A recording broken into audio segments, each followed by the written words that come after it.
बंद करा, आवाज फक्त कळत नाही. प्रस्तुत प्राप्त प्रसंगी कीर्तन रूपी सेवेकरिता निवडलेला अभंग विश्वमान्य विश्वभूषण विश्वाधिकार चिन्मय स्वरूप असणारे अधिकार संपन्न साधू श्रीमंत श्री चोखोबाराय यांचा 5 चरणांचा मागणीपर प्रकरणातील अभंग प्रस्तुत सेवेकरिता निवडलेला आहे.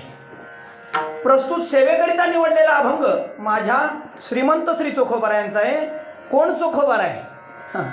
कोण चोखोबाराय असा जर तुमच्या मनामध्ये प्रश्न निर्माण झाला ना, तर आपलं तोंड देवाचं नाव घेत नाही.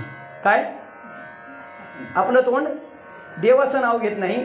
बाबा, ज्यांचं तोंड देवाचं नाव घेत नाही ना, म्हणजे जगद्गुरु तुकोबाराय म्हणतात, तो एका बापाचा नाम नवदे ज्याची वाचा, तो लेख 2 बापाचा.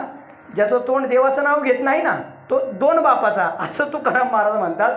आणि आपलं तोंड मायबाप देवाचं नाव घेत नाही.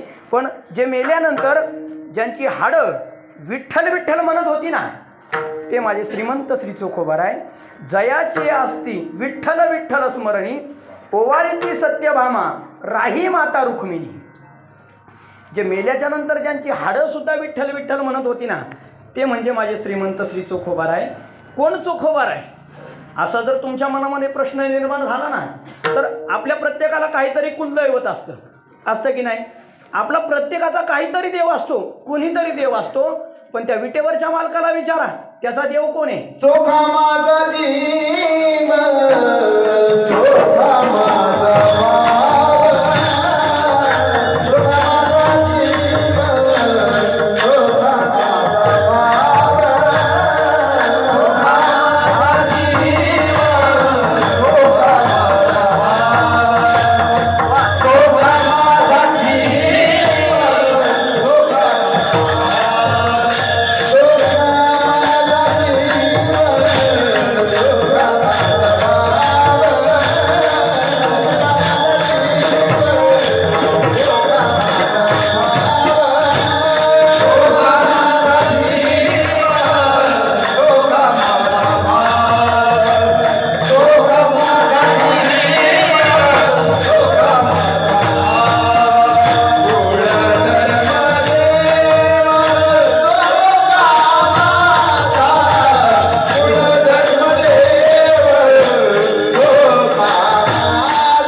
कुलदैवत तो विटेवरचा पांडुरंग आहे.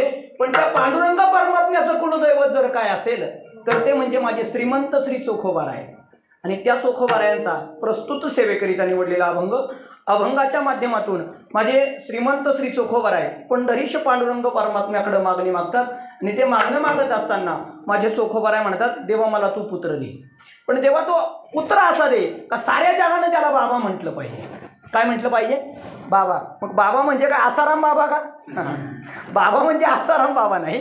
त्याला बाबा कोणत्या पद्धतीनं म्हटलं पाहिजे तेच आपल्याला अभंगामध्ये पाहायचे. पहा, देवा मला पुत्र असा दे, त्याला सगळ्या जगानं बाबा म्हटलं पाहिजे. नाहीपेक्षा देवा मला कन्या अशी दे का ती मीराबाई सारखी असली पाहिजे, आदिशक्ती मुक्ताबाई सारखी असली पाहिजे. देवा मला मुलगा दे, किंबहुना मुलगी दे, पण त्या मुलाचा आणि मुलीचा भक्तीचा झेंडा त्रैलोक्यात त्या ठिकाणी फडकला पाहिजे. ऐसा भक्त राजगुंडा त्याचा तिन्ही लोकी झेंडा. देवा एकतर मला मुलगा दे, किंबहुना मुलगी दे, त्यांच्या भक्तीचा झेंडा त्रैलोक्यात फडकला पाहिजे. नाहीपेक्षा देवा मला मुलगा किंबहुना मुलगी नाही दिलेली बरी, मी निपुत्रिक बरा. इतुकेन द्यावे तुझ्याने माझे करीबानी संतान. देवा मला एकतर मुलगा दे, किंबहुना मुलगी दे, त्याच्या कीर्तीचा झेंडा त्रैलोक्यात फडकला पाहिजे. नाहीतर मला निपुत्रिक ठेव, निसंतान ठेव. या दोन्ही मागण्यांपैकी मला एक काहीतरी दे. दोही माझी एक लेखा म्हणे केशवदास चोखा. असा झाला अभंगाचा साधा, सोपा आणि सरळ भावार्थ. झालं आपलं कीर्तन.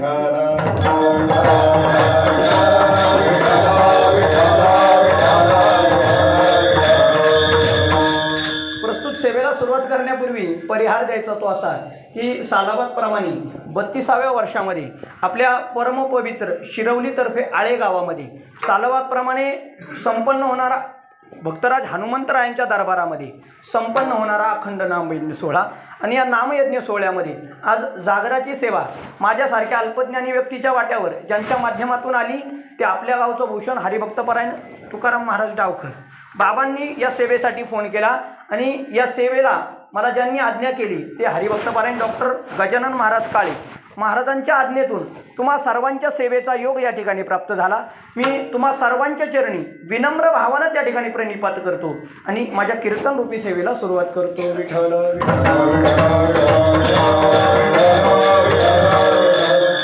सेवेच्या माध्यमातून ज्यांची मृदुंगावर गोड थापे अशी ज्यांची साथ लाभणारे ते हरिभक्तपरायण रोहन महाराज खाडे, गायनाचार्य हरिभक्तपरायण गणेश महाराज देशमुख आणि बनकर महाराज ना बाबाजी महाराज बनकर आणि परिसरातील ज्ञात अज्ञात कीर्तनकार प्रवचनकार. आता मला इथं कुणाची नावं माहीत नाही. माझ्या समवेत आलेले मूर्ती लहान पण कीर्ती महान. क्रिकेटमध्ये बाबाचा साईक ऑलराऊंडर असतो ना, पडेल ते काम करायचं, बॅटिंग करायची, बॉलिंग करायची, फिल्डिंग करायची, तसा एक ऑलराऊंडर येईल. आता मी जरी आज नसतो ना आलो, म्हणजे येणार होतो पण आलो नसतो तर बाबांनी आधी तर कीर्तन पण केलं असतं. ते मृदुंग पण छान वाजवतात, गायन पण करतात, सगळ्याच बाबतीत बाबा इथे एकदम हुशार आहेत. अगदी कुणाचंही नाव न घेता तुम्हा सर्वांच्या चरणी पुनश्च एकदा विनम्र भावानं प्रणिपात करतो आणि माझ्या सेवेला सुरुवात करतो.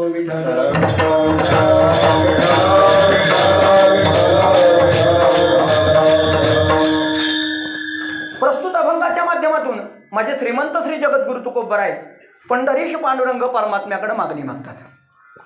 आणि ते मागणं मागत असताना माझे चोखोबराय म्हणतात, देवा मला तू पुत्र असा दे, पुत्र असा दे का साऱ्या जगानं त्याला बाबा म्हटलं पाहिजे, त्याच्या भक्तीचा झेंडा त्रैलोक्यात फडकला पाहिजे. प्रस्तुत अभंगाच्या माध्यमातून माझे चोखोबराय देवाकडे पुत्र व्हावा म्हणून मागणी करतात. खरं तर जगाच्या पाठीवर 7 गोष्टी दुर्मिळ आहेत. किती गोष्टी दुर्मिळ आहेत? 7 गोष्टी दुर्मिळ आहेत. पहा, 7 गोष्टी मी तुमच्या समोर सांगून जाणतोय. पहा, संपत सरस्वती सत्यम, संतानम सदनुग्रह, सत्ता सुकृत संभारा, सकारा सप्त दुर्लभा. शास्त्रकार म्हणतात जगाच्या पाठीवर 7 गोष्टी दुर्मिळ आहेत. त्यात 1 नंबर सांगितलं संपत म्हणजे संपत्ती. संपत्ती जगाच्या पाठीवर दुर्मिळ आहे. सरस्वती म्हणजे विद्या, विद्या जगाच्या पाठीवर 2 नंबर दुर्मिळ आहे. जगाच्या पाठीवर 3 नंबर दुर्मिळ जर काय असेल तर ते म्हणजे सत्यम, सत्य बोलणारा व्यक्ती जगाच्या पाठीवर फार दुर्मिळ आहे. शास्त्रकारांनी 4 नंबर दुर्मिळ गोष्ट सांगितली ती म्हणजे सदानुग्रह, चांगले गुरु मिळणं जगाच्या पाठीवर फार दुर्मिळ आहे. त्यानंतर 5वी दुर्मिळ गोष्ट सांगितली ती म्हणजे सत्ता, सत्ता मिळणं जगाच्या पाठीवर फार म्हणजे फार दुर्मिळ आहे. 6 नंबर दुर्मिळ गोष्ट सांगितली ती म्हणजे सुकृत संभारा, म्हणजे चांगल्या कर्माचं संकलन करणं, चांगले कर्म साठवणं जगाच्या पाठीवर फार दुर्मिळ आहे. आणि जगाच्या पाठीवर सगळ्यात दुर्मिळ जर काय असेल तर ते म्हणजे संतान, मुलगा किंबहुना मुलगी होणं हे जगाच्या पाठीवर फार फार म्हणजे फार दुर्मिळ आहे. म्हणून चोखोबराय देवाकडं मुलगा व्हावा म्हणून मागणी करतात. विठ्ठल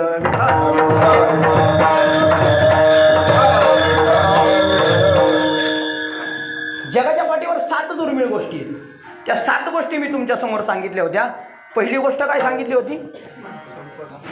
संपत म्हणजे संपत्ती, संपत्ती मिळवणं हे जगाच्या पाठीवर फार म्हणजे फार दुर्मिळ आहे. बरं, इथं बसलेला कुणीही सांगा, कुणीही सांगा, आज जर कुणाला 1 लाख रुपयाची लॉटरी किंवा 1 कोटी रुपयाची जर लॉटरी लागली तर इथं बसलेल्या कुणामध्ये जरी हिंमत आहे का ती नाही म्हणून सांगायची? हां, आपण रस्त्याने 1 रुपया जर पडलेला असेल ना तर तो रुपया सोडत नाही. मग 1 कोटीची जर फुकटात लॉटरी जर भेटणार असेल कोण सोडील का? तुकाराम महाराजांचं प्रमाणे ऐसा कोणी नाही हे जया नावडे, कन्या पुत्र घोडे दारा आणि धन. धन कोणाला आवडत नाही? बरं, धन कोणाला नाही आवडत? प्रत्येकाला वाटतं ना मी श्रीमंत व्हावं, प्रत्येकाला वाटतं श्रीमंत व्हावं, श्रीमंत व्हावं. पण ते काय चोऱ्या लबाड्या करून का? पैसा कमवायचा. कसा कमवायचा? पैसा कसा कमवायचा?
महाराज म्हणतात, जोडून या धन उत्तम व्यवहारे, चांगला व्यवहार करून पैसा कमवायचा.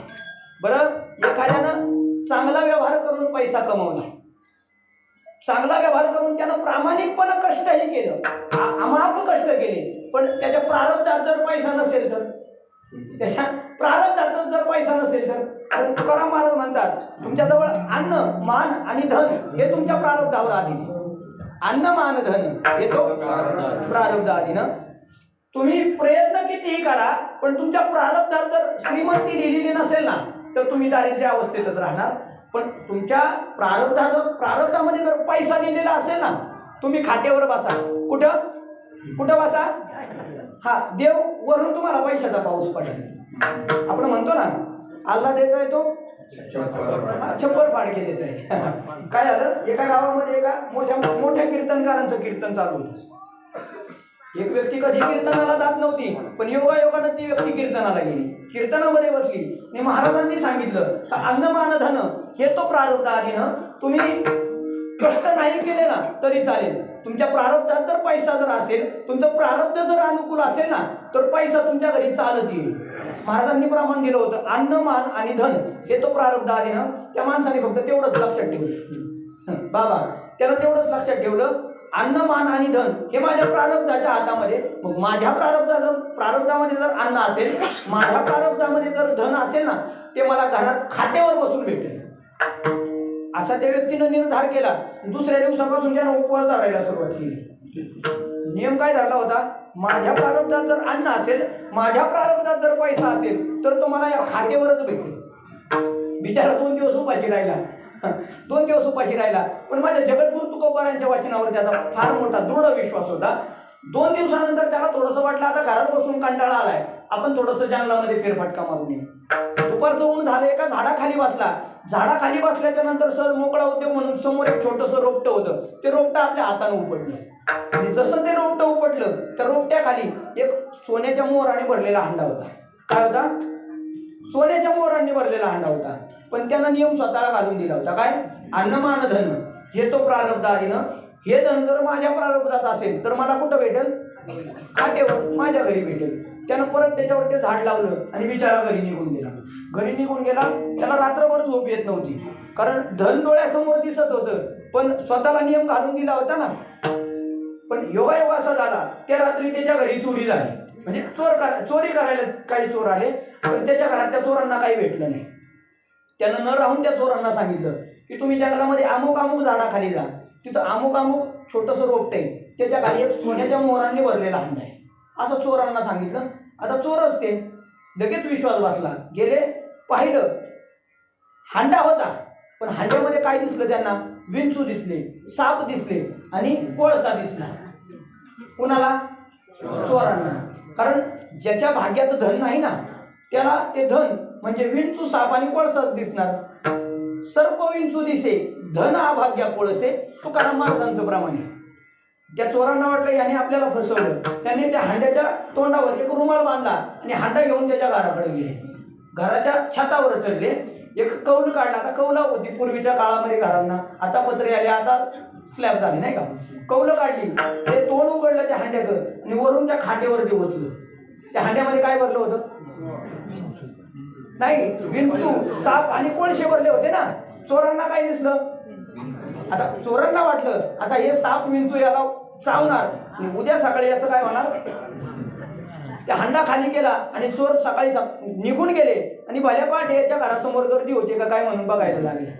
आता चोरांनी इकडं वरून फेकलेला ते साप, विंचू आणि कोळसा याचं प्रारब्ध अनुकूल होतं. ते साप, विंचू, कोळसा याच्यासाठी सोन्याच्या मोहरा झाल्या होत्या. याला बसल्या जागेवर त्या ठिकाणी धन प्राप्त झालं होतं. अन्नमान धन हे तो प्रारब्ध अधीन. ज्याच्या प्रारब्धामध्ये धन नाही, त्याला ते धन सर्प, विंचू आणि कोळशाप्रमाणे भासत असतं. बरं, तुम्ही म्हणाल पैसा पैसा पैसा, पैसा काय आपल्या बापाचा आहे का? पैसा देह हे काळा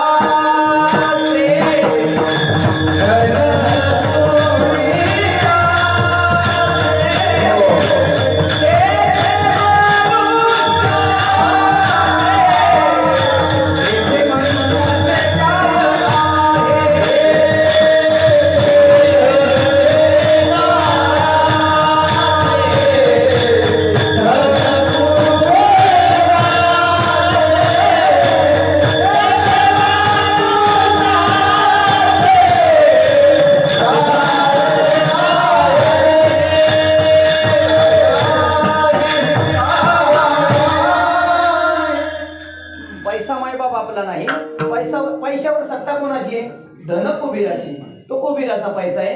तुम्ही इथं कितीही पैसा जमवा, कितीही पैसा जमवा, जाताना सोबत काय येणार आहे? सवय नाही रे लंगोटी, धन मिळत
अभंग आहे.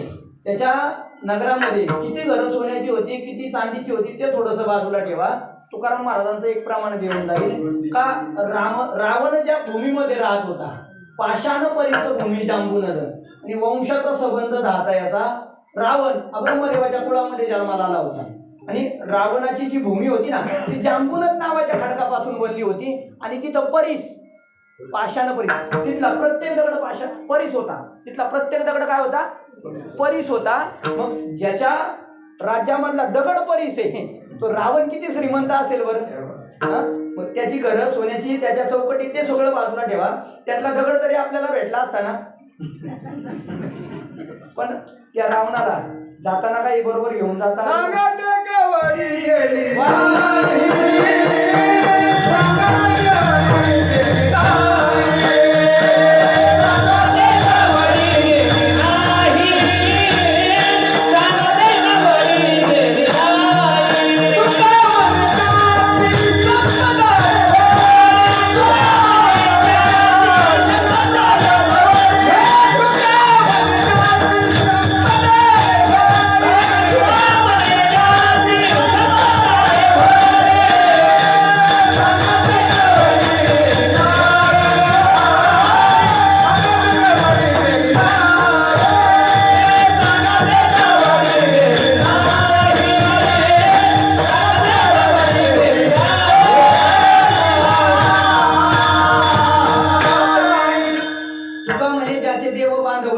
आणि सांगाती कवडी गेली नाही, अशी दोन प्रमाणे गाथेमध्ये.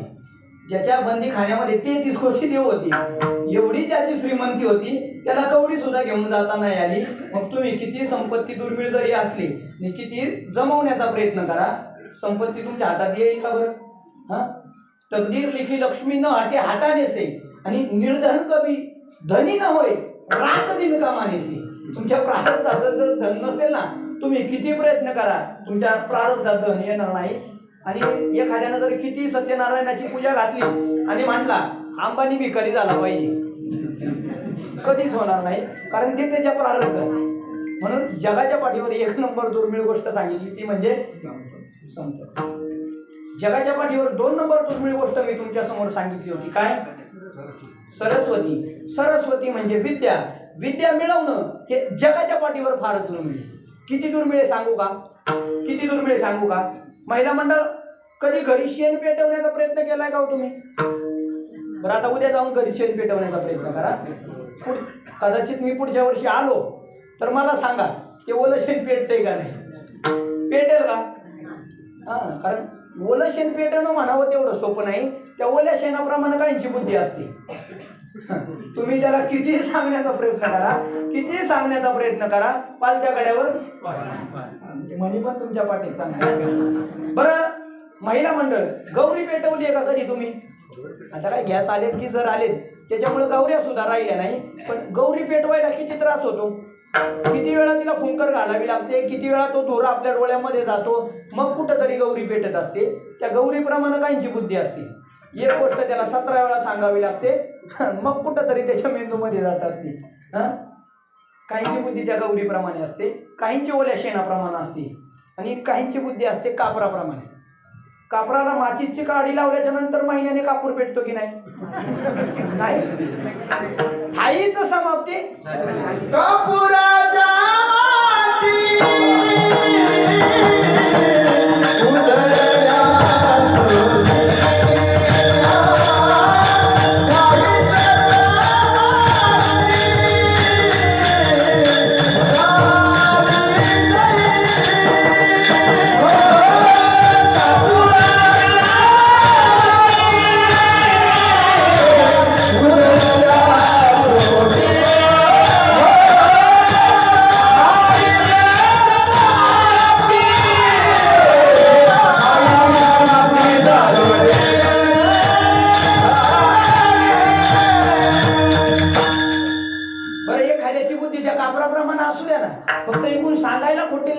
उधळल्या प्रकाश पडतोय.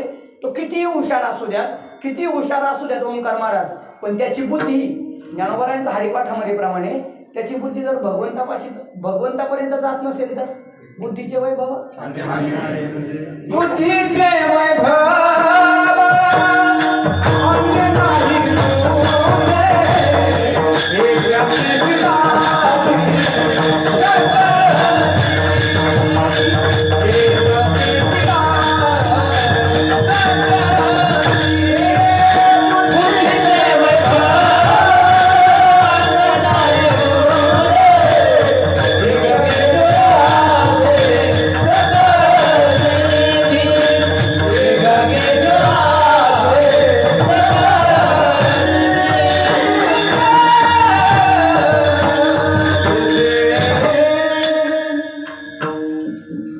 सफरचंदाच्या झाडाखाली बसला होता.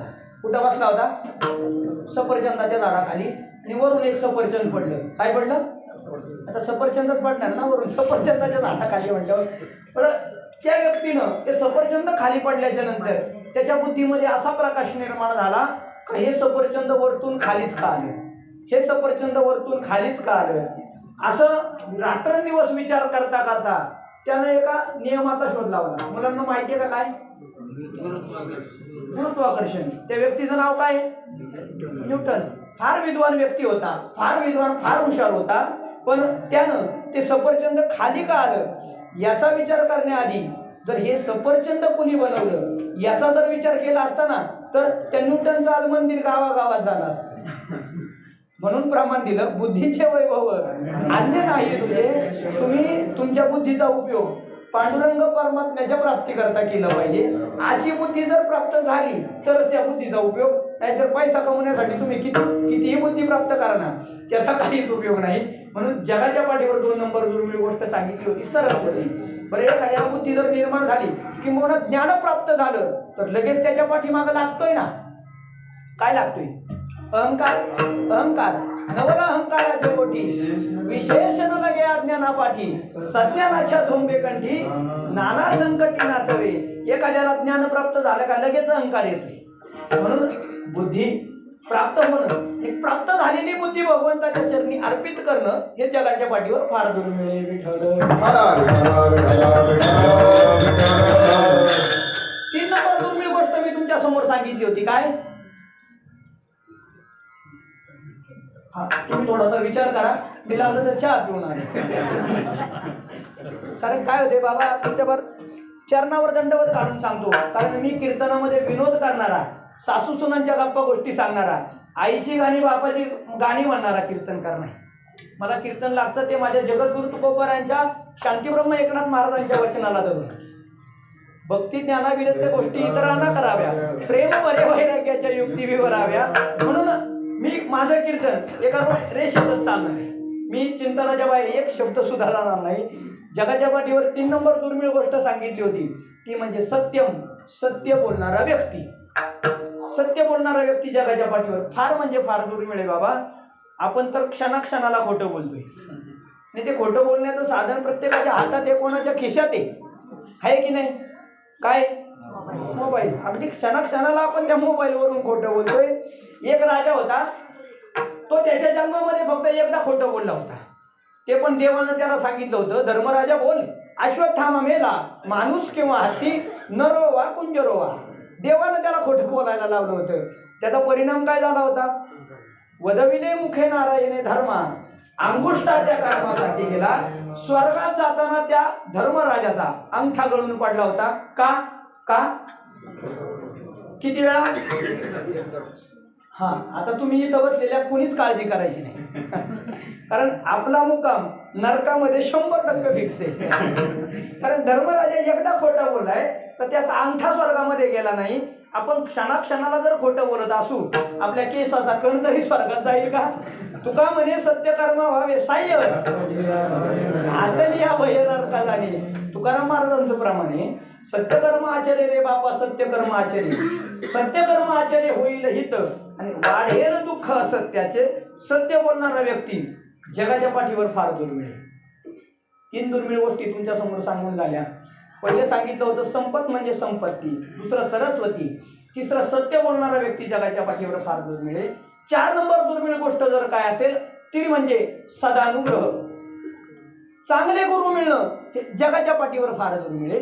कारण वाईट गुरु तुम्हाला अगदी क्षणाक्षणाला भेटतील. वाईट गुरु क्षणाक्षणाला भेटतील. कोण तुम्हाला तंबाखू खायला शिकवेल, कोण तुम्हाला दारू प्यायला शिकवेल, असे गुरु तुम्हाला पावलोपावली भेटतील. पण चांगले गुरु भेटण्यासाठी ते मात्र तुमच्या प्रारब्धात असावं लागतं. माझ्या जगद्गुरु तुकोबरायांना भेटले होते चांगले गुरु. माझ्या बाबाजी चैतन्यानी जगद्गुरु तुकोबरायांच्या मस्तकावर हात ठेवला होता. त्यांची प्रत्यक्ष भेट झाली होती का? बाबाजीने स्वामी येऊन गया.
आणि बाबाजी आपले सांगितले नाम मंत्र दिला रामकृष्ण हरी सापडवी वाटे आधार नसणार. माझ्या माऊली महावैष्णव ज्ञानोबरायांना सद्गुरू चांगले लाभले होते. श्रीमंत श्री निवृत्तीनाथ महाराज म्हणून ज्ञानोबराय म्हणतात. ज्ञानदेव म्हणे तरुण जीवनामध्ये चांगले गुरु मिळणं जगाच्या पाठीवर फार दुर्मिळ आहे. ब्रह्म सर्वगत दास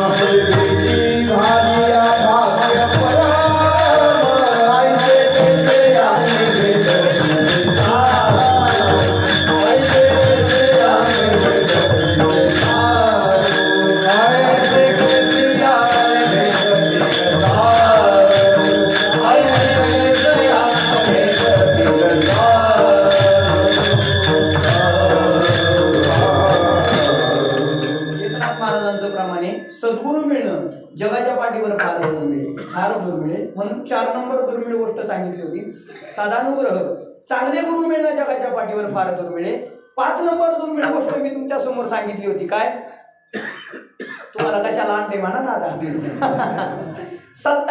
सत्ता मिळणं जगाच्या पाठीवर फार दुर्मिळ आहे. आणि पहा ना, सत्ता मिळणं जर जगाच्या पाठीवर जर दुर्मिळ नसतं तर काकाला कशाला पावसामध्ये भिजायला लागला असतं, पुतण्याला कशाला 5:30ला उठून शपथविधी घ्यायला लागला असता. हा, आता जर सत्तेसाठी 2 भाऊ एकत्र झाले, एक तर 4 वर्ष म्हणत होता काय वा मी पुन्हा आहे कशासाठी? सत्ता मिळवणं फार म्हणजे फार जरुरी आहे मायबाप. आपल्या जुन्नर तालुक्यामध्ये शिवनेरी नावाचा किल्ला आहे. तिथं माझ्या छत्रपती शिवाजी राजांचा जन्म झाला होता. आणि 6 जून 1674 रायगडावर 32 मानाच्या सोनेरी सिंहासनावर माझे छत्रपती शिवाजी महाराज या महाराष्ट्र राज्याचे, या भारत देशाचे पहिले छत्रपती म्हणून विराजमान होणार होते. राजे त्या सोनेरी सिंहासनाकडे एक पाऊल त्या ठिकाणी चढत होते. एक पायरी चढत असताना राजांना एक मावळा त्या ठिकाणी आठवत होता. पहिली पायरी चढल्याच्या नंतर राजांना आठवला तानाजी मालुसरे. आधी लगीन कोंडाण्याचं मग माझ्या रायबाचं. दुसरी पायरी चढत असताना माझ्या छत्रपती शिवाजी राजांना आठवले बाजीप्रभू देशपांडे. राजे तुम्ही गडावर पोहोचा, तोफांचा आवाज करा, तोपर्यंत हा बाजी या घोडखिंडीमधून एकही यवनाला पुढे जाऊन देणार नाही. 6 ते 7 तास अवघ्या 300 मावळ्यांनीशी माझ्या बाजीप्रभूंनी रक्ताची उधळण मायबाप त्या गिजापूरच्या घोडखिंडीमध्ये केली. आणि महाराष्ट्राच्या इतिहासामध्ये ती गिजापूरची घोडखिंड पावनखिंड म्हणून मायबाप इतिहासामध्ये निर्माण झाली. तिसरं पाऊल चढत असताना माझ्या छत्रपती शिवाजी राजांना आठवले ते म्हणजे प्रतापराव गुजर. राजांचा त्या ठिकाणी राज्याभिषेक जवळ आला होता आणि बेलोल खान त्या ठिकाणी स्वराज्यावर चालून आला होता. आईच्या तावडीत आला बेलोल खान. माझ्या प्रतापराव गुजरांनी दया दाखवली होती आणि परत गेला होता. पण तो बेलोल खान पुन्हा आणखी ताकदीनिशी त्या ठिकाणी स्वराज्यावर चालून आला होता. त्यावेळेस राजांनी त्या कुर्तोजी गुजरांना एक पत्र पाठवलं होतं. त्या बेलोल खानाला संपवणे, या उपर आम्हाला तोंड न दाखवणे. अवघ्या 7 मावळ्यांनीशी वीरात वीर दौडले 7. अवघ्या 7 मावळ्यांनीशी त्या कुर्तोजी गुजरानं असा पराक्रम केला मायबाप, असा पराक्रम केला का त्याचं नाव प्रतापराव गुजर पडलं होतं मायबाप. ते 3ऱ्या पायरीला माझ्या छत्रपती शिवाजी राजांना आठवले होते. नेताजी पालकर, मुरारबाजी, एक मावळा माझ्या छत्रपती शिवाजी राजांना आठवला होता. आणि शेवटची पायरी चढत असताना राजांना त्या ठिकाणी आठवलं होतं ते म्हणजे हिरोजी इंदोरकर. या जगाच्या पाठीवर सगळ्या गडकोटांचं एक प्रदर्शन भरलं होतं. त्यात 1 नंबर गडाचा नंबर जर कोणता आला असेल तर ते म्हणजे रायगडाचा. आणि त्या रायगडाचा इंजिनियर जर कोण असेल तर ते म्हणजे हिरोजी इंदोरकर. त्या हिरोजी इंदोरकरानं जगाच्या पाठीवर 1 नंबरचा गड मायबाप निर्माण करून ठेवला होता.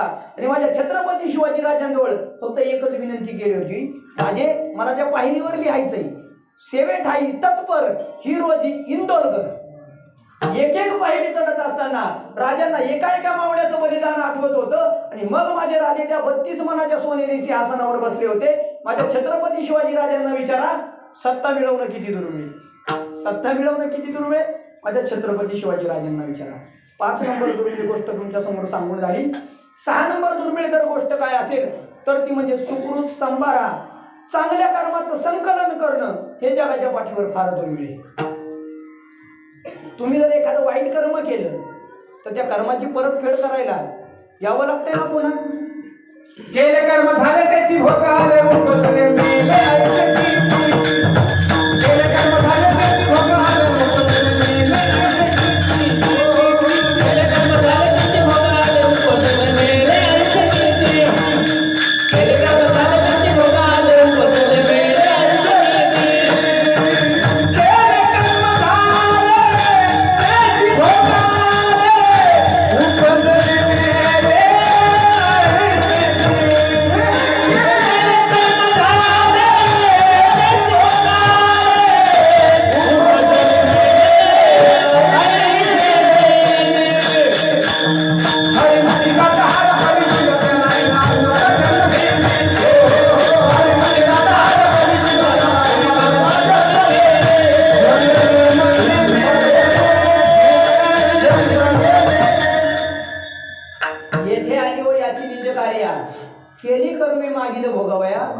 आधीच्या जन्मामध्ये तुम्ही जे कर्म करून ठेवले ना ते भोगायला तुम्हाला पुढचा जन्म घ्यावा लागतोय.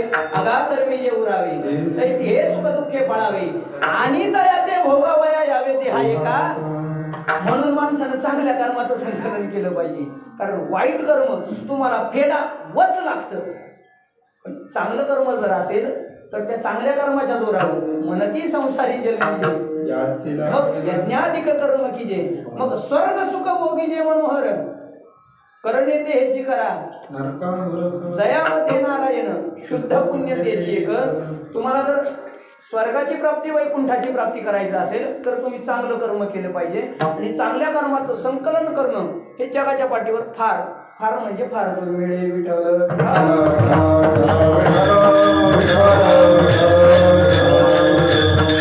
जगाच्या पाठीवर 6 दुर्मिळ गोष्टी मी तुमच्या समोर सांगून झाल्या. संपत्ती, सरस्वती, सत्य बोलणारा व्यक्ती, चांगला गुरु मिळणं, सत्ता आणि चांगल्या कर्माचं संकलन करणं हे जगाच्या पाठीवर फार दुर्मिळ आहे. पण या 7 गोष्टींमध्ये 1 नंबर किंवा शेवटची दुर्मिळ जर गोष्ट काय असेल तर ती म्हणजे संतती. काय?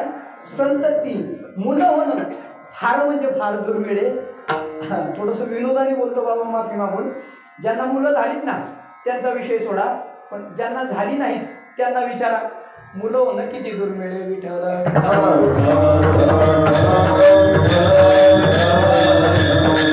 बाबा, आमच्या गावामध्ये मगाशी सांगितलं दक्षिणमुखी मारुतीचं मंदिर आहे आणि जन्मोत्सवाच्या दिवशी, हनुमंतरायांच्या जन्मोत्सवाच्या दिवशी संपूर्ण महाराष्ट्रातून आमच्या गावामध्ये देव ओट्यामध्ये घेण्यासाठी, ओटीत देव घेण्यासाठी दाम्पत्य येत असतात.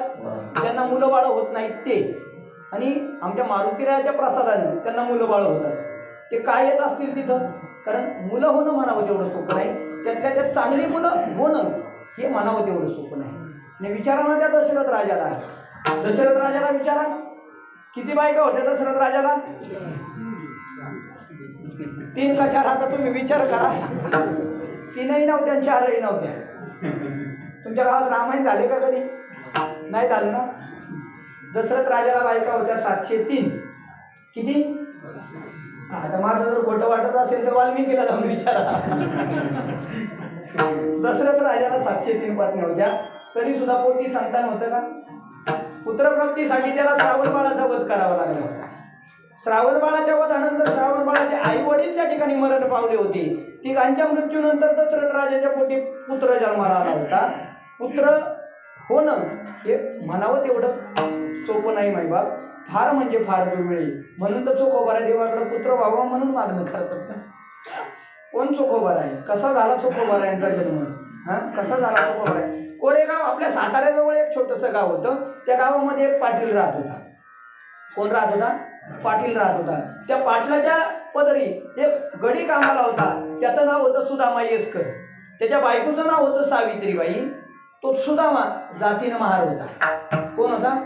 जातीनं महार होता. तो पाटलाच्या हाताखाली पडेल ते काम करायचा मायबाप. त्याच्या बायकोचं नाव होतं सावित्रीबाई. वैशाख शुद्ध एकादशी त्या ठिकाणी जवळ आली होती. प्रतिपदा द्वितीय असावी. त्या पाटलाच्या शेतामध्ये आंब्याची झाडं लावली होती. काय होती? एक दिवस तो पाटील शेताकडे फेरफटका मारत असताना त्यानं पाहिलं पाडाला पिकलाय. पाटलानं पाहिलं आंबे त्या ठिकाणी पाडाला पिकलेले. आपल्याकडे एक नियम आहे पहा, आपल्या शेतात कोणतंही फळ, कोणत्याही धान्य निघाल्याच्या नंतर आपण पहिलं कुणाला देतो? देवाला देतो.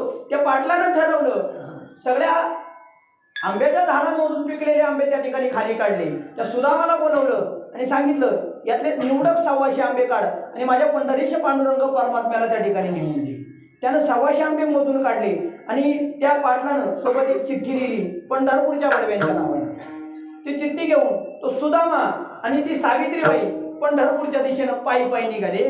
कारण तो जरी पाटील जरी होता ना तरी त्याच्याकडे बैलगाडा, पाटलाचा बैलगाडा आता आला.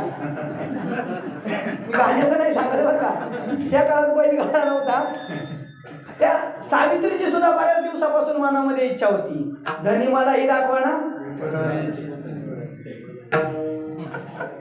आता प्रमाण द्यायची नाही कीर्तनामध्ये अशी. मी संप्रदायाच्या नियमाला धरून बाबा कीर्तन करतोय, काळजी करू नका.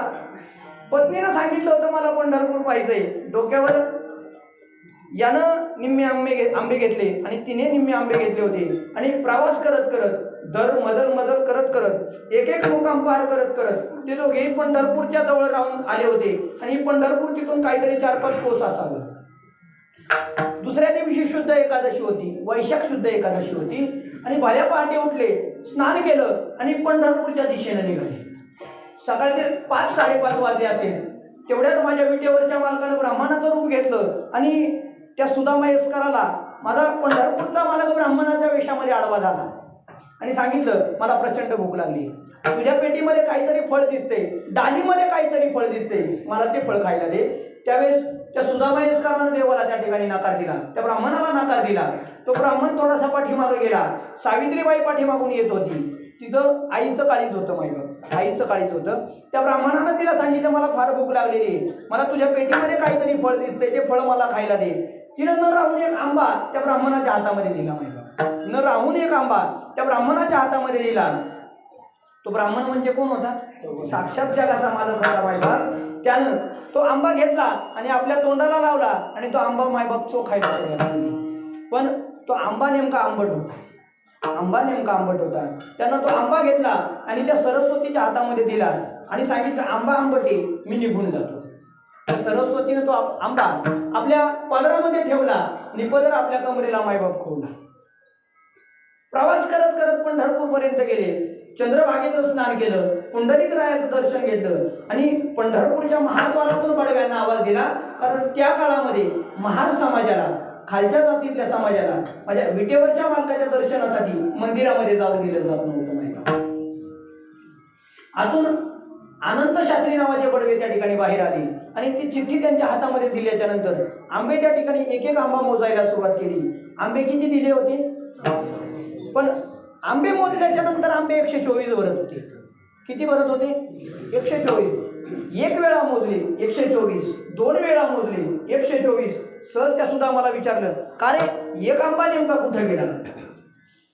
त्यानं पत्नीकडे पाहिलं, का ग माझ्या पाठीतले आंबे तर बरोबर होते, तुझ्या पाठीत एक आंबा कमी लागतोय, आंबा नेमका कुठे गेला? त्यावेळेस त्या सरस्वतीनं सांगितलं, सकाळी नाही का तो ब्राह्मण मला भेटला होता, त्या ब्राह्मणानं तुमच्याकडे आंबा मागितला होता, तुम्ही त्याला दिला नव्हता, पण मी त्याला आंबा दिला होता. त्या ब्राह्मणानं आंबा फक्त चोखला, आंबट लागला म्हणून मला दिला. कारण आपला जन्म उष्टा खाण्यामध्येच गेलाय ना, जन्म गेला उष्टे खाता, म्हणून त्या ब्राह्मणाचा उष्टा आंबा मी खाण्यासाठी माझ्या पदरामध्ये घेतलाय आणि तो आंबा अजूनही माझ्या पदरामध्ये. असं म्हटल्याच्या नंतर त्या ब्राह्मणांनी सांगितलं, दाखव पदर, दाखव पदर. आणि त्या सरस्वतीनं आपला पदर उघडा केल्याबरोबर त्या ठिकाणी एक आश्चर्य घडलं होतं. मायबा आंबियाचे बाळ झाले तेव्हा, आंबियाचे बाळ झाले तेव्हा, आंबियाचे बाळ झाले तेव्हा, आंबियाचे बाळ झाले तेव्हा,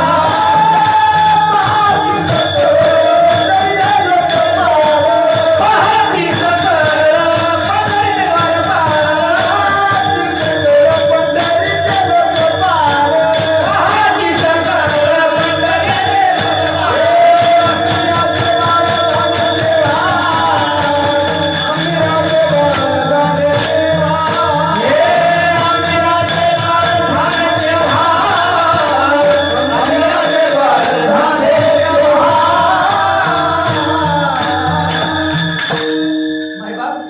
त्या सरस्वतीने असा पदर उघडा केला आणि तेवढ्यात माझ्या जगाच्या मालकानं आश्चर्य केलं. आंब्याचं बाळ झालं होतं. माहिती आंब्याचं काय झालं होतं?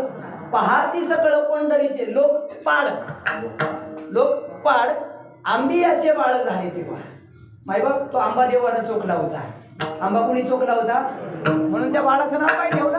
देवाने चोखीला पायावरून गेला, देवाने चोखीला पायावरून गेला, देवाने चोखीला पायावरून गेला, देवाने चोखीला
बाप आंबादेवानं चोखला होता म्हणून त्या बाळाचं नाव ठेवलं महाराज. त्या दिवशी एकादशी होती आहे ना, प्रमाण आहे ना.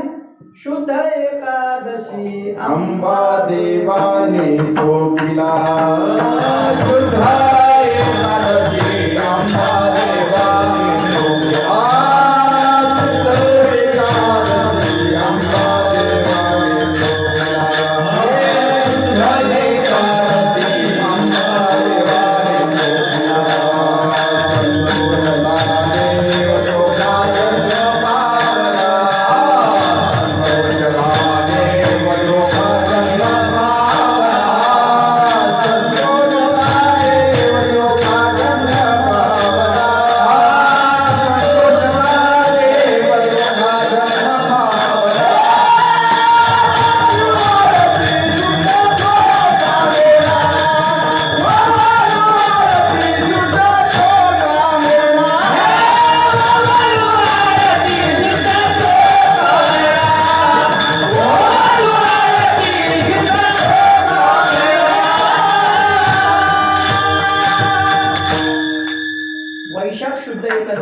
त्या दिवशी एकादशी होती मायबाप.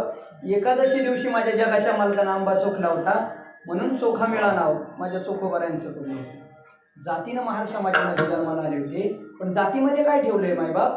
तुका म्हणे नव्हे जाती सवे काम, ज्याचे मुखी नाम तोची धन्य, चोखा मेळा बंका जातीचे महार, त्यासी सर्वेश्वर ऐक्य करी, उंचनीच काही तिष्ठी भाव भक्ती दे दुनिया, यातायाती धर्म नाही विष्णुदासा, निर्णय तो ऐसा वेदशास्त्री.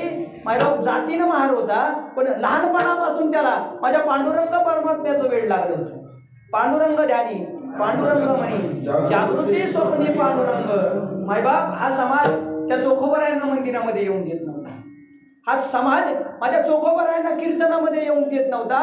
त्यावेळेस वाळवंटामध्ये माझ्या संत श्रेष्ठ नामदेव महाराजांचं कीर्तन चालायचं. कुणाचं? आणि नामदेव महाराजांचं कीर्तन वाळवंटामध्ये चालायचं, पण त्या कीर्तनात बसण्याचा अधिकार माझ्या चोखोबरायांना नव्हता. लांब कुठंतरी एखाद्या झाडाआड माझ्या चोखोबरायांनी बसावं आणि तिथून माझ्या नामदेव महाराजांचं कीर्तन ऐकावं. पण नामदेव महाराजांचं कीर्तन म्हणजे काय साधं सुद्धा असेल का? तिथं चाल म्हणायला साक्षात माऊली महावैष्णव ज्ञानोबराय होते. माझ्या जनाबाईंना सांगावं, ज्ञानोबराय अभंग म्हणा, अभंग म्हणा. बरं, माझ्या कीर्तनात आधी तर तुम्ही नाचत नाही. माझ्या नामदेव महाराजांच्या कीर्तनामध्ये देव पितांबर गण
त्यांच्या कीर्तनामध्ये माझ्या विटेवरच्या मालकाच्या रूपाचं वर्णन करावं.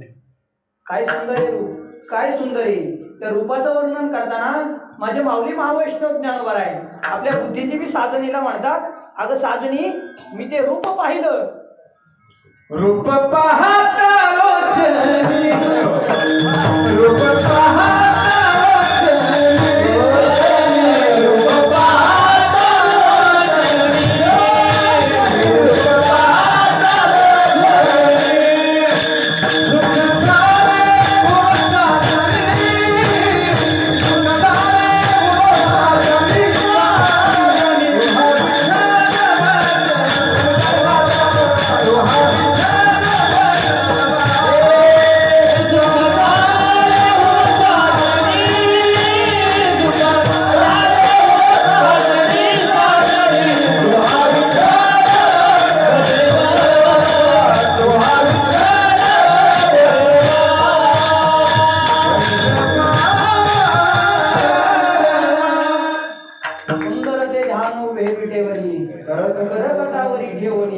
पाहता श्रीमुख सुखावले सुख डोळ्यांची भूक नवजे माझ्या राजस सुकुमार मदनाचा पुतळा पाहिली या वेद लावी आईस बैसे जीवी जडोनिया तुझी ये निडळी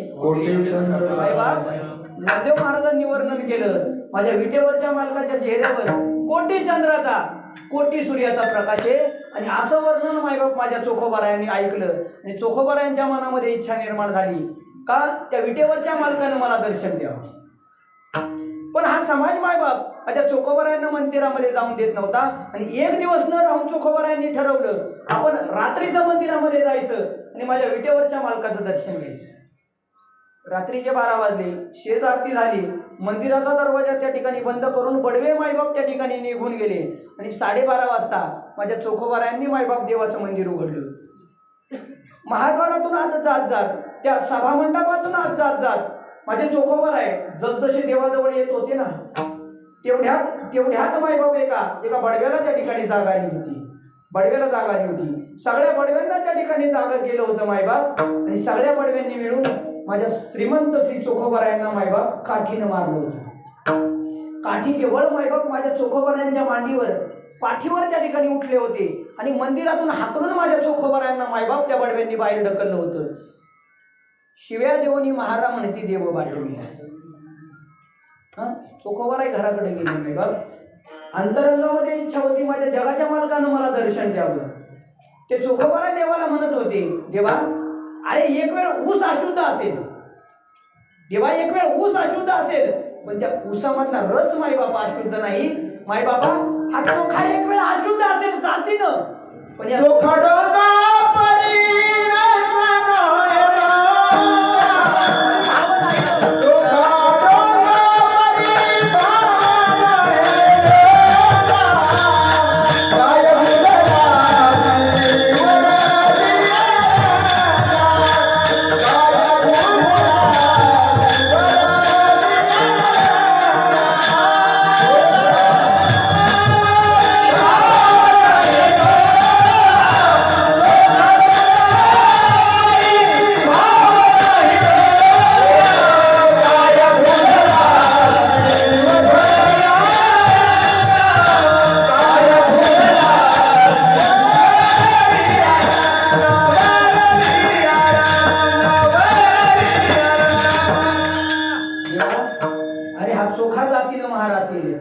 त्याची जात अशुद्ध असेल पण त्या चोखाचा मायबाप देवा भाव शुद्ध आहे. मायबाप भाव देवा माझा शुद्ध आहे. तुमच्या दारीचा पुतरा नका मोकलू दातारा उघडा हे दार आम्ही आलो राया. तेव्हा आता तरी दार उघड रे तेव्हा आता तरी दार उघड. आणि मायबाप माझ्या विटेवरच्या मालकाला त्या ठिकाणी जाया आली आणि माझा विटेवरचा मालक विटेवरून खाली आला आणि सरळ चोखोबारायांच्या घरी गेला. चोखोबारायांना त्या ठिकाणी माझ्या विटेवरच्या मालकानं दर्शन दिलं आणि दर्शन दिलं. आपल्या गळामध्ये असलेली तुळशीची माळ माझ्या विटेवरच्या मालकानं चोखोबारायांच्या गळ्यामध्ये घातली. पण योगायोग असा झाला का त्या माळेबरोबर माझ्या विटेवरच्या मालकाचा नवरत्नाचा हार मायबाप चोखोबारायांच्या गळ्यामध्ये पडला होता. चोखोबारायांना विटेवरच्या मालकाचं दर्शन झालं होतं. देव पुन्हा एकदा विटेवरती मायबाप जाऊन त्या ठिकाणी उभा राहिला होता. सकाळचे 3 वाजले होते. काकड्याची वेळ झाली. माझ्या संत श्रेष्ठ नामदेव महाराजांनी आणि अनंत शास्त्रींनी मायबाप माझ्या पंढरीश पांडुरंग परमात्म्याचं दार उघडलं आणि देवाला आवाज दिला उठा पांडुरंग प्रभात समय पातळा.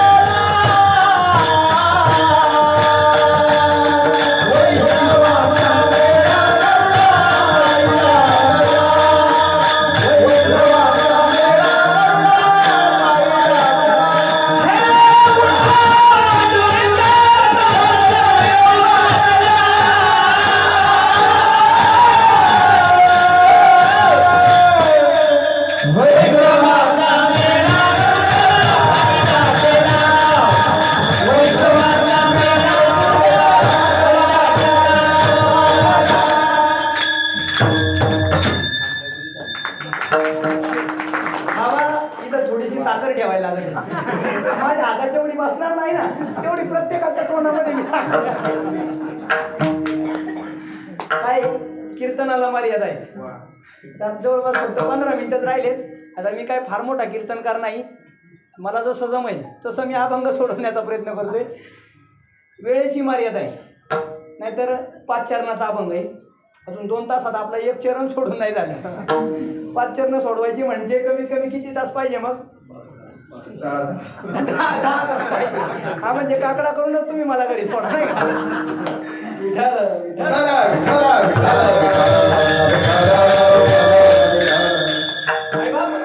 त्या अनंत शास्त्रींनी देवाचं त्या ठिकाणी दार उघडलं होतं. देवाला आवाज दिला होता, उठा पांडुरंगा प्रभात समयो पातला, वैष्णवांचा मेळा करोड पारी दाटला.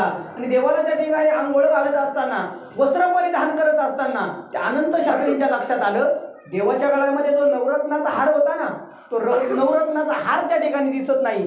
पहाट सकाळ झाली आणि गावामध्ये शोधाशोध झाली. रात्री मंदिरामध्ये चोखा मेळा कदाचित चोरी करण्याच्या उद्देशानं तर आला नसेल ना, म्हणून चोखोबाऱ्यांच्या घरी मायबाप त्या ठिकाणी झडती घेण्यात आली होती. आणि मायबाप तो नवरत्नाचा हार माझ्या चोखोबाऱ्यांच्या गळ्यामध्ये त्या ठिकाणी सापडला होता. असं म्हटल्याबरोबर चोख्यानं चोरी केली म्हणून त्या बडव्यांना मायबाप 4 बैलांना बोलवलं. 4 बैल बोलवली. झुकाटाला ती 4 बैल झुंपली आणि कासऱ्याला माझ्या श्रीमंत श्री चोखोबाऱ्यांचे पाय बांधले मायबाप. हातामध्ये आसूड घेतले.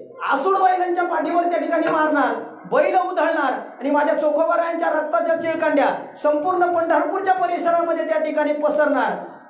तेवढ्यात माझ्या चोखोबाऱ्यांनी देवाला आवाज दिला, सावधानी विठू आता चालू नको,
कधी बाबा. म्हणून मग अशीच बोलून गेलो ना, ऑलराऊंडर आहे माझं. मूर्ती लहान पण कीर्ती महान. माझ्या चोखोबाऱ्यांनी जगाच्या मालकाला आवाज दिला होता, धाव घाली विठू चालू नको मंद, बडवे मज मारी ती काय माझा अपराध. ते बडवे विचारत होते, विठोबाचा हार कायसा कंठी तुझ्या आला. आणि शिव्या देवणी महारा म्हणती देव वाटविला. मायबाप आसोडाचे वार त्या बैलांच्या अंगावर मारणार. तेवढ्यात माझ्या जगाच्या मालकानं चतुर्भुज रूप धारण केलं होतं. 4 हातानं 4 बैलांना त्या ठिकाणी धरून ठेवलं होतं. हे बडवे बैलांना मारत होते, पण बैल कणभर सुद्धा पुढं सरत नव्हते. काय झालं कोणाला कळत नव्हतं. चोखोबाऱ्यांना बैलाच्या कासऱ्याला त्या ठिकाणी बांधलं. ही बातमी चोखोबाऱ्यांच्या पत्नीच्या कानावर गेली. काय नाव होतं तिचं? वा, सोयराबाई. सोयराबाई धावत पळत आली आणि पाहिलं 4 बैलांना आपल्या मालकाला बांधले, पण त्या 4 बैलांना धरून साक्षात जगाचा मालक चतुर्भुज रूपानं तिथं उभा आहे. आणि ती जशी आली ना मायबाप, तशी ती काय देवाशी नीट बोलली असेल का? शिव्याच द्यायला सुरुवात केली. अरे विठ्या विठ्या मूळ मायेच्या कारण्या, तुझी नांदरंडकी झाली, जन्म सावित्री चुडाली आली, उभी रावणी अंगणी. शिव्या देते दासीजनी. त्या सोयराबाईनं मायबाप देवाला शिव्या द्यायला सुरुवात केली. या आजूबाजूची ब्राह्मण विचारायची, तू शिव्या नेमक्या कुणाला देते? आणि त्या बैलांच्या पुढं काय बघते? अरे तुमचे डोळे फुटलेत का? तो विटेवरचा मालक साक्षात चतुर्भुज रूपानं तिथं उभा आहे. पण त्या बडव्यांना देव दिसत होता काय? त्यांच्या रूपानं फक्त ती दगडाची मूर्ती होती मायबाप. पण माझ्या चोख्याचा भाव शुद्ध होता, माझ्या सोयराबाईचा भाव शुद्ध होता. उगच का देव तिचे बाळंतपण करायला आला होता? पंढरपूरला माझे चोखोबाराय निघून गेले आणि सोयराबाईची प्रसूतीची वेळ जवळ आली होती. हा सोयराबाईची प्रसूती कोण करणार? विटेवरच्या मालकाला काळजी लागली होती आणि माझ्या विटेवरच्या मालकाला येऊन दरवाजावर थाप मारली. वही उघडादार हाका मारी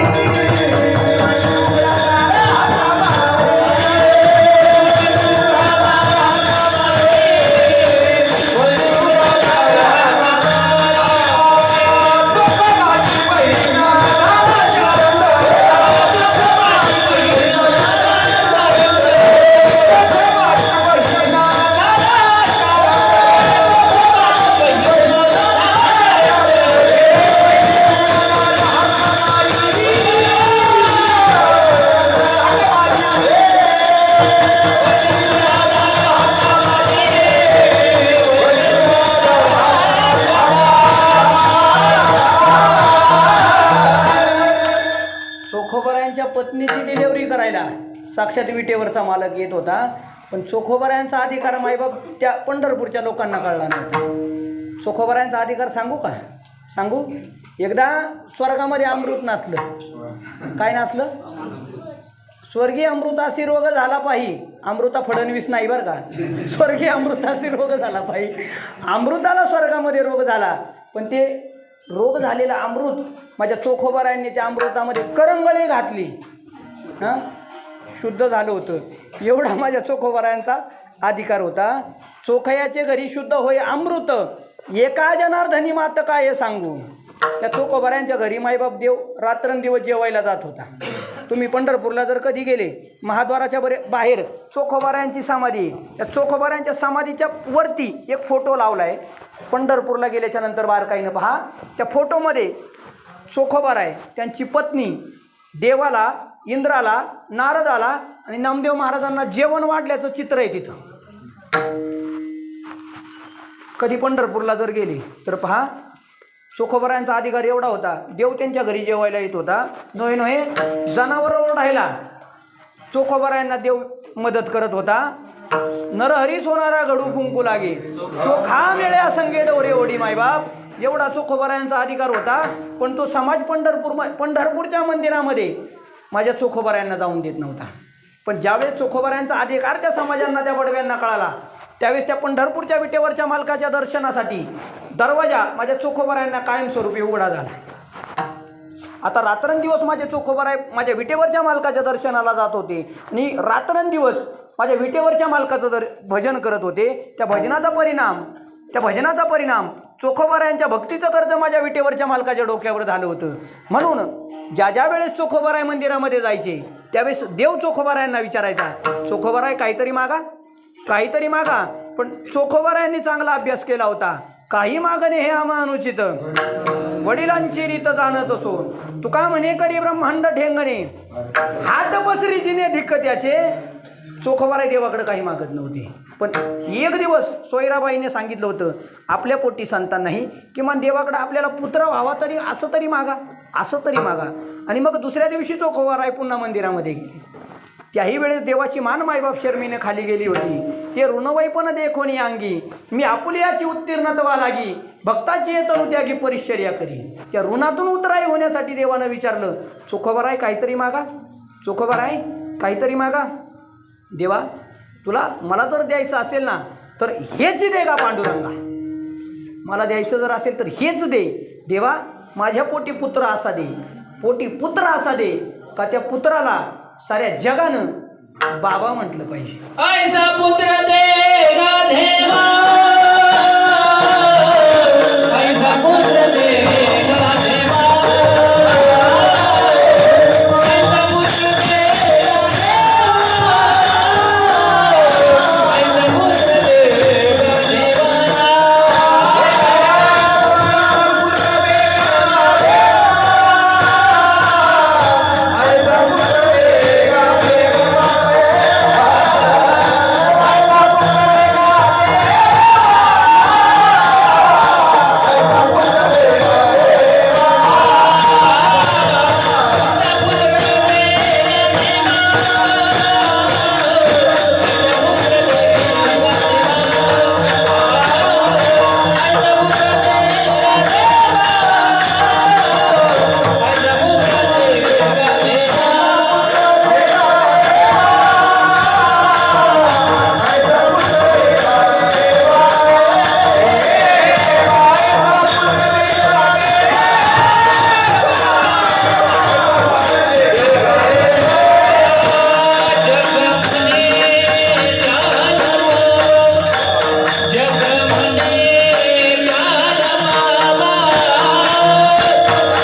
म्हणती ऐसी संतती दुर्लभ.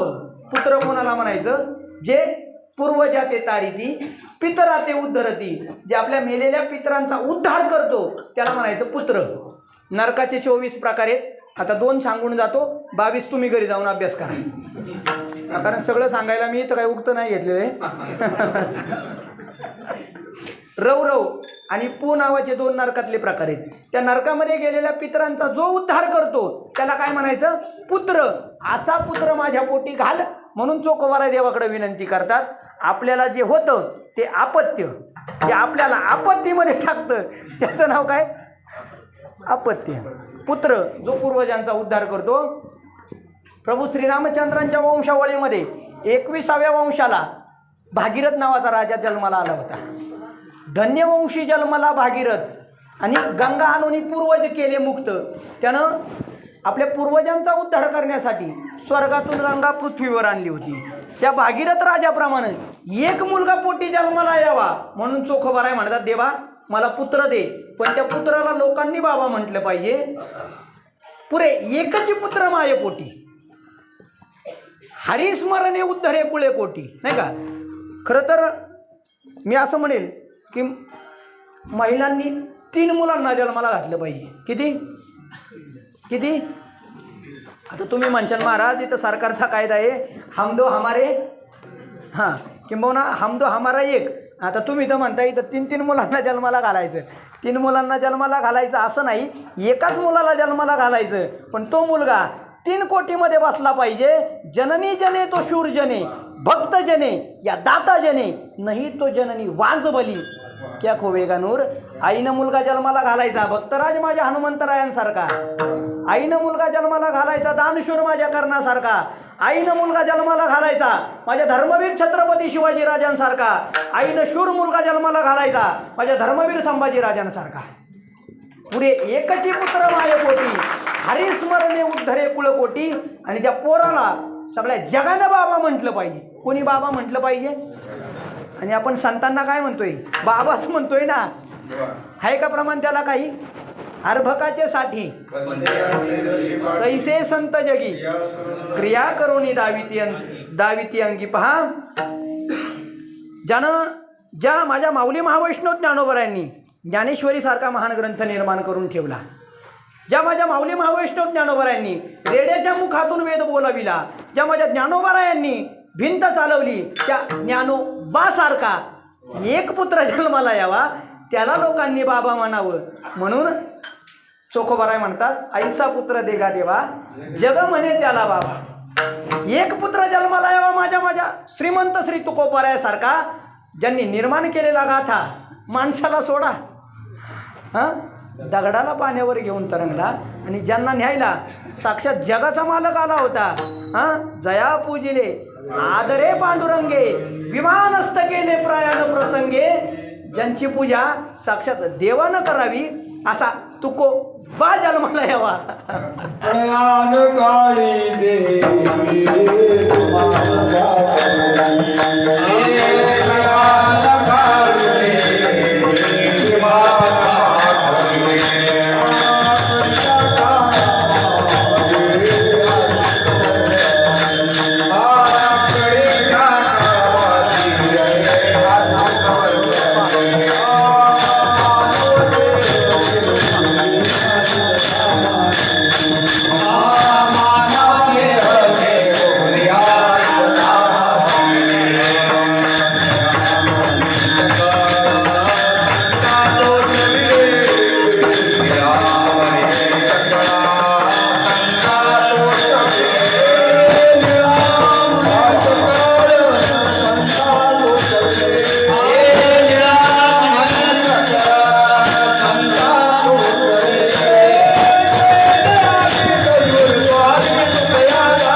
सारखा एक पुत्र त्याला जगानं बाबा म्हटलं पाहिजे. ज्यांनी या वारकरी संप्रदायाला भागवताचा खांब दिला ना, तो एको बा जन्माला यावा. म्हणून माझे चोखोबाराय म्हणतात ऐसा पुत्र देगा देवा, जग म्हणे त्याला बाबा. ज्यांची मडकी घडवण्याचं काम साक्षात जगाचा मालक करत होता असा गोरो बा जन्माला यावा. वा आता तुम्हाला जमायला लागले. हा माझे श्रीमंत श्री निळोपाराय तुकोबारायांनी आपल्याला अनुग्रह द्यावा म्हणून त्या ठिकाणी अनुष्ठानाला बसले होते. पण तुकोबाराय नाही आले, देव आला. पण त्या देवाला निळोबारायांनी सांगितलं, तुला इथं कोणी बोलवलं? तुझं लाईन येथे बोलविले कोणी? प्रार्थिले वाचोनी आलासी का? ज्यांच्यात एवढी हिंमत होती का देवा तुला इथं कोणी बोलवलं, असा एक निळो माझ्या आऊसाहेब जिजाऊंनी स्वप्न पाहिलं होतं का हिंदवी स्वराज्याची निर्मिती व्हावी. आणि ज्या छत्रपती शिवाजीराजांनी आपल्या आईचं देखणं स्वप्न सत्यात उतरवलं होतं असा एक शिव. आता तुम्हालाही जमायला लागलं बाबा, असं रात्रभर चाललं तर चालेल का? पण काय करता, कीर्तनाला मर्यादा आहे नाही का? शुद्ध बीजापोटी आई आणि बाप जर चांगले असेल तर त्यांच्या पोटी चांगलीच मुलं जन्माला येतात. सुशीलो मातृपुण्येन पितृपुण्येन चतुरता उदारो वंश पुण्येन आत्मपुण्येन सभाग्यता. आईचं पुण्य जर असेल तर मुलगा सुशील जन्माला येतो, बापाचं पुण्य असेल तर मुलगा चतुर जन्माला येतो, वंशाचं पुण्य जर असेल तर मुलगा उदार जन्माला येतो, आणि त्याचं स्वतःचं पुण्य जर असेल तर मुलगा भाग्यवान त्या ठिकाणी जन्माला येत असतो. तेच जर आईनं पाप केलं तर मुलगा उन्मत्त जन्माला येतो, बापानं पाप केलं तर मुलगा मूर्ख जन्माला येतो, वंशावळीमध्ये जर पाप झालं तर मुलगा कंजूस जन्माला येतो, आणि त्याच्या स्वतःच्या सौभाग्यानं मुलगा त्या ठिकाणी दरिद्री जन्माला येतो. उन्मादो मातृदोषेन पितृदोषेन मूर्खतः कर्पण्य वंशदोषेन आत्मदोषात दारिद्र्यता. म्हणून शुद्ध बीजापोटी फळे रसाळ गोमटी. आईच्या पोटी एकच मुलगा जन्माला यावा, पण एकच असा असावा का त्याच्या भक्तीचा झेंडा त्रैलोक्यात त्या ठिकाणी फडकला पाहिजे. नाहीपेक्षा आईला पुत्र नाही झालेला बरा. एका आंधळ्याला 100 मुलं होती. हां, तुमच्या जुन्नर तालुक्यात एखादी टपरी आहे का? तिला नावे दुर्योधन पान स्टॉल. अहो 100 होती 100. तुका म्हणे हरीसी विनमुख आणि गांधारीचे पोटी शतमूर्ख. अशा 100 कार्ट्यांना जन्माला घालण्यापेक्षा, अशा 100 कार्ट्यांना मूर्ख कार्ट्यांना जन्माला घालण्यापेक्षा एक मुलगा जन्माला घाला. माझ्या ज्ञानोबारायांसारखा, माझ्या तुकोबारायांसारखा, माझ्या श्रीमंत श्री कोंडाजी बाबांसारखा, का ज्यांच्या नावानं आज पालखी सोहळा तुमच्या गावातून निघतोय. मगाशी उल्लेख करायचा राहून गेला. हां, म्हणजे खेड आणि आंबेगाव या दोन्ही तालुक्यातून गुरुवारी कोंडाजी बाबा डेरेंचा पालखी सोहळा आळंदी आणि पंढरपूर तुमच्या गावातून निघतो. असा एक पुत्र पोटी जन्माला यावा म्हणून माझे चोखोबार आहे देवाकडं मागणं मागतात. आपली निर्धारित वेळ जवळपास संपलेली. एकटा फक्त संप्रदायाच्या नियमाप्रमाणे माझ्या विटेवरच्या मालकाचं भजन करू.